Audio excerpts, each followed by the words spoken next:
What's up, everybody? Do you sometimes feel like life is just random chance, like these crazy things just keep happening you have no control over? Well, you're in luck because today's episode, we're going to be talking about how to embrace randomness. This is the Existential Stoic Woo. podcast. I'm Randy. That's Danny. What's going on, Danny? What's up, Randy? Danny, do you sometimes feel like, you know, random things just happen? Yeah, when you were doing the introduction, I was just thinking about this.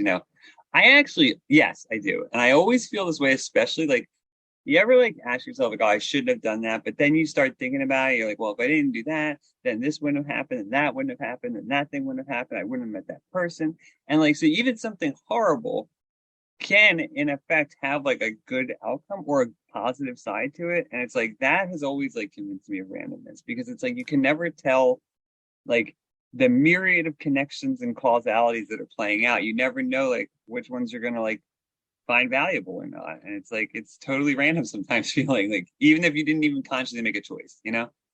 That's a great point. You can't connect the dots looking forward. So you just got to trust that it's all working So it's for like all your random betterment. all the time. Yeah. Well, I remember in the meditations, Marcus Aurelius was saying it's either all random chance or it's divine providence. But either way, you have no control. So just It like makes no do the difference. best you Yeah. can. Yeah. Yeah, either way, you can't control anything outside of us. So what the hell's the difference? Just go Yeah. with it. Yeah. Bingo. So, Yeah. but despite that, today's episode, we're each going to give three Or in spite of it. recommendations for how to embrace randomness. So I'll go first. My first one is say when things happen, just say, "Oh, how can I make the most of this?" So like most people, when something happens, particularly something they don't want, instead of asking how, they always ask why. Why did this happen to me? Yes. Why is my life so difficult? Why this? Why that? Instead of that, say, how can I make the most of this? How can I turn this into my advantage? And then you get your brain working because you got the biggest supercomputer between your ears. And if you get that working to your advantage, figuring out ways to get around it, you'll use it much more to your advantage. I actually really like that one too, because I think that's one of the biggest dangers when we are in a bad mood, have a negative attitude, depressed, is we look for meaning. We cling for meaning, and especially meaning that justifies our current position. And it's always negative. It's always why me, why this, why did that have to exist? Why is that outside force doing this to me, whatever? And instead flipping that and asking what you can do is like empowering, and it's the only way I think to get yourself out of it. So I think that is a crucial one. It's a really good one, and it's simple because it's just asking yourself a different question. It's rephrasing it, right? It's looking at it from a different perspective, like everything in the world. Yeah. Uh, I like that. My first one is I was thinking of Taoism and the concept of Wu Wei, or the action of no action or inaction, and particularly the idea that this suggests of like that we should move, with, not against the natural sort of current or flow of nature or existence. And I like this because this always reminds me too when things seem really random or seem really just like whatever is happening, that like we just sometimes also have to just go with it and not be too resistant or not be too, not try and force our way, because by doing that, we tend to make more problems for ourselves sometimes. Mhm. Yeah, that's a good one. When you were talking about that, I was thinking about the saying, "All of man's problems come from his inability to sit still and do nothing." Yeah. So, like, some random thing happens, we don't like it, and then we're just struggling all the way upstream, causing all these other problems. When if we would just go with it, things might be a bit Uh, easier. yeah. And to that point too, like when we push against it too, we have a tendency to do things also without really thinking them through or knowing the consequences, which can also make it worse, right? Instead of kind of seeing how things play out a bit and then kind of doing what we can within that framework or within that area. Hmm. Yeah. Yeah. So my next one is when these random things happen to you, whatever it is that happens, just be like, "Ooh, this is good." So it's just priming your brain because the way we think about something really dictates how it actually happens. So I heard this kind of about when you wake up in the morning, just like throw your arms in the air and be like, "Oh, today's going to be a great day." And it really does kind of change your mentality about things because whether it's going to be good or bad, who's to know? And really, it all comes down to your interpretation of the events that happen. So just choosing initially with these random things, "Ooh, this is good," and then just acting based upon that, and you'll probably have that happen. It's funny. So much of the things that like we can do to help ourselves is really just about like reinterpreting, flipping our perspective. Because the truth is like it's all just us looking for a way to explain things, make sense of them. And I think you're right. Even lying to ourselves or trying to convince ourselves rather of something being the case, like, oh, today's gonna be a great day. It does work because sometimes that all it takes is saying it, right? Or reminding yourself that that's still a possibility, that you're the one that creates the meaning, not the meaning's not fixed or given to you. Yeah. Yeah. And if you want proof of it, look at people in your life. Like there's very clearly one person I met when I was in vet school, and literally like the sun just shone everywhere she went. And it was very clearly because her attitude was always, this is going to be great.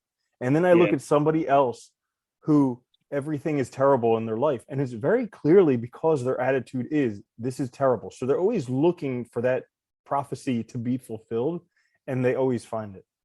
They're always self-fulfilling, right? Whatever your attitude is, you will make the world that way, regardless of how the world already is. So it's like keep that in mind and try and be positive. I think that's a really good one. Um, my next one actually really is actually very nicely related to that, which is, and we already mentioned Marcus Aurelius, but that dichotomy of control. So when things do seem really random or out of control or overwhelming, focus on what's in your control. It's a great way, I think, to ground yourself. So asking questions that are empowering, that focus on what you can do, thinking about, what is and what's not in your control. So what about this is outside of my ability to actually exercise control? Is it the environment, society, other people? Well, those things I might not be able to control, but I can control myself, how I think about things, what I'm doing, my skill set, my response to things. And I think by doing that, we really do stay intentional, and we keep ourselves acting in a way that's more in line with our values and virtues, I think, which is really important. Hmm. Yeah, you can definitely see people who are kind of moving forward in life as opposed to those people who are stuck or moving backwards Yeah. by how much responsibility they take in terms of their life. Yeah. And the people who focus on what's in their control and improving that, they're the ones who are always getting ahead. Yeah. Which which brings me to the last one. So if everything is randomness, if you're going to have, you know, you would hope based on a coin flip we're 50-50 good and bad, but it could be worse than that. But like Probably right. if everything is random and you want more good experiences, then just get in more reps, like do more.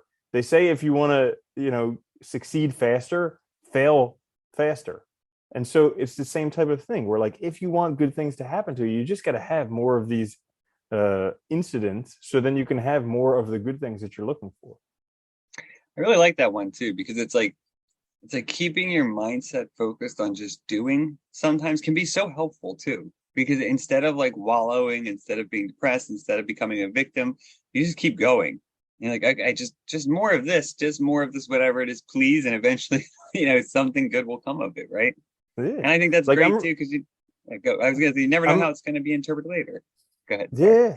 Yeah. Well, I'm reminded of this motivational speaker, Les Brown. He talks about how he was a door to door salesman growing up. Oh, And that's it's like brutal. Yeah. punishing because people just slam the door in your face nonstop. But he had the mentality, he's like, I know there's a yes out there somewhere. And every no is getting me closer to that yes. And so just getting in more reps. So he would just knock on the next door, knock on the next door, knock on the next door. And he's like, after a few weeks, I stopped taking it personally when they said no. But Yeah. yeah. No, it's good though too, because eventually too, I like that mentality too, because the more stuff you're doing too, eventually something's going to stick, and you're going to get better at it. You're developing stuff throughout that process, so it is positive for you anyway. I like that one. My last one I think too actually fits with that nicely, which is, and ask yourself, how often does freaking out really improve things? And what I mean by this is like when things seem really random, when they seem overwhelming, if your impulse is to say, why me, why this, and get depressed or angry or mad or anxious or whatever, just ask yourself that question. How often does doing this help? Has it actually improved my situation? Has it made things better? Has it made me capable of getting beyond this or overcoming it? And the answer is never. It always is never. and it doesn't mean that you'll quickly get out of it. Because I mean, I think I do this with myself all the time. But it is kind of like a funny kind of like way to remind ourselves and laugh at ourselves and just be like, you know, we're kind of ridiculous sometimes and dramatic and Mm-hmm. drama, prone and everything, and I think it helps to kind of keep that in check. Yes, it reminds me of that thing you were saying. How often does getting angry Yeah. work out? And it just doesn't. So yeah, those are great 6 quick fixes for how to embrace randomness. Because if it is all divine providence or random chance, then now we kind of know how to react to it. Yeah. So that is all for today's episode, the quick fix of the Existential Stoic podcast. This is episode 160 episodes already. Wow. And still Woo. going strong. Thank you all for watching. Make sure to like, subscribe, share with friends. Check us out on YouTube and the podcasting services. We will catch you guys later. I'll see you later, Danny. Later, Randy.